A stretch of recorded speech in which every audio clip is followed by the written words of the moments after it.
Delhi CM Arvind Kejriwal ಅವರನ್ನು ನಿನ್ನೆ arrest ಮಾಡಲಾಗಿದೆ. ಅದರ ಮುಂದುವರೆದ ಭಾಗ ಇವತ್ತು ಕೋರ್ಟ್ನಲ್ಲಿ ವಿಚಾರಣೆ ನಡೆಯಬೇಕು. ಈಗಲೂ ಕೂಡ ಅವರು ಬಂಧನದಲ್ಲಿದ್ದಾರೆ.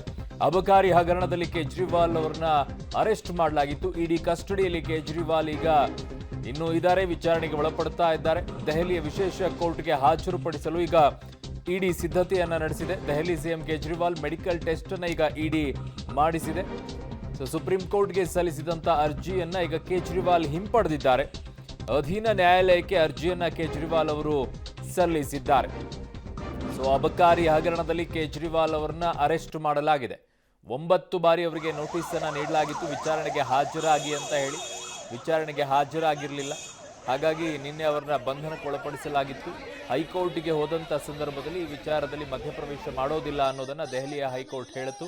ಅದಾದ ನಂತರ ಸುಪ್ರೀಂ ಕೋರ್ಟ್ಗೆ ಅರ್ಜಿಯನ್ನು ಸಲ್ಲಿಸಿದ್ರು. ಈಗ ಸುಪ್ರೀಂ ಕೋರ್ಟ್ನಲ್ಲಿದ್ದಂಥ ಅರ್ಜಿಯನ್ನು ವಾಪಸ್ ಪಡ್ಕೊಂಡಿದ್ದಾರೆ.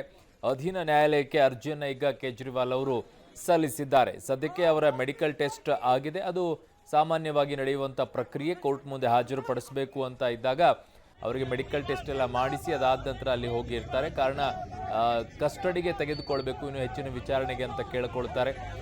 ಹಾಗಾಗಿ ಬಂಧನ ಮುಂದುವರಿಯೋದಾದರೆ ಅವರಿಗೆ ಮೆಡಿಕಲ್ ಟೆಸ್ಟ್ಗಳೆಲ್ಲವೂ ಕೂಡ ಬೇಕಾಗುತ್ತೆ. ಆ ನಿಟ್ಟಿನಲ್ಲಿ ಈಗ ಮೆಡಿಕಲ್ ಟೆಸ್ಟನ್ನು ಮಾಡಿಸ್ಕೊಂಡು ಕೋರ್ಟ್ ಮುಂದೆ ಹಾಜರುಪಡಿಸ್ತಾರೆ ನ್ಯಾಯಾಧೀಶರ ಮುಂದೆ. ನ್ಯಾಯಾಧೀಶರು ಏನು ಹೇಳ್ತಾರೆ ಅನ್ನುವಂಥದ್ದನ್ನು ನೋಡಬೇಕಿದೆ.